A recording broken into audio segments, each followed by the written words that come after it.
ملا نصیر الدین کے کارنامے۔ پیارے بچوں، آپ نے ملا نصیر الدین کا نام یقیناً سنا ہوگا اور ان کے کارنامے بھی پڑھے ہوں گے۔ وہ بڑے ہنس مکھ اور ذہین بھی تھے۔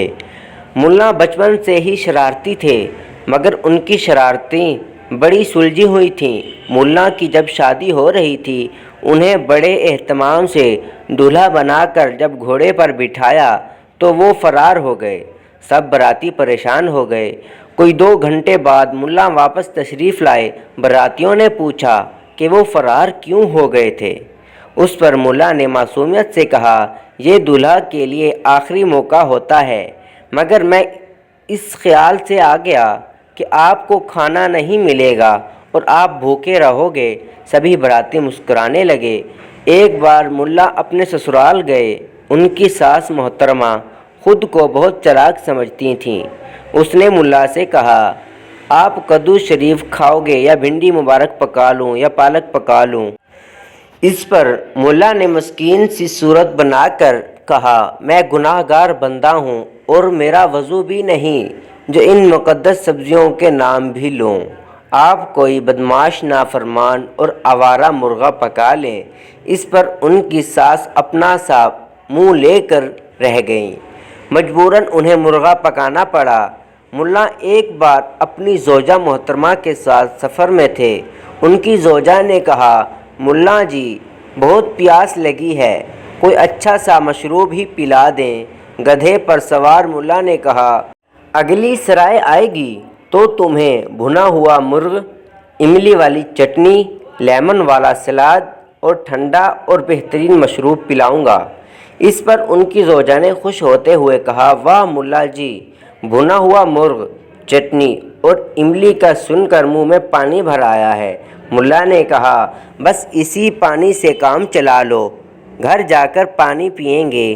ایک بار ملا کسی عزیز کی شادی میں مدعو تھے۔ وہاں مرغ مسلم، بھنے ہوئے بکرے اور انواع کے اقسام کے کھانے پکے ہوئے تھے۔ ملا کے ساتھ ایک مولوی صاحب تشریف فرما تھے۔ جب بھنا ہوا بکرا ان کے آگے آیا تو مولوی صاحب نے بہانے پر ان کو گھما کر بکرے کی ٹانگوں والی سائڈ اپنی طرف کر لی۔ ملا اس کی چالاکی بھانپ گئے۔ انہوں نے اچانک مولوی صاحب سے کہا، وہ صاحب کون ہیں؟ جب مولوی صاحب کا دھیان ادھر ہوا تو پرات کا رخ بدل دیا۔ جب مولوی صاحب کا دھیان پرات کی طرف پڑا، انہوں نے ملا سے کہا، ذرا پانی پکڑانا، ساتھ ہی پرات کا رخ بدل دیا۔ ملا نے جب یہ دیکھا تو بلند آواز سے بولے، واہ مولوی صاحب، آپ اتنے بڑے عالم ہو اور آپ کے علم میں نہیں کہ بکرے کی ٹانگیں کعبہ شریف کو ہو رہی ہیں، جس سے ہم سب گناہ گار ہو رہے ہیں۔ اگر ٹانگیں میری طرف ہوں تو ہم سب گناہ سے بچ سکتے ہیں۔ اب مولوی صاحب دیکھنے کے قابل تھے۔ ملا مزے مزے سے ران کو کھا رہے تھے، جبکہ مولوی صاحب گردن پسلیاں کھانے پر مجبور تھے۔ بادشاہ کی سالگرہ تھی، اس نے بہت سخاوت کی۔ ملا چونکہ بادشاہ کے چہیتے تھے، انہیں بھی ہزاروں دینار ملے۔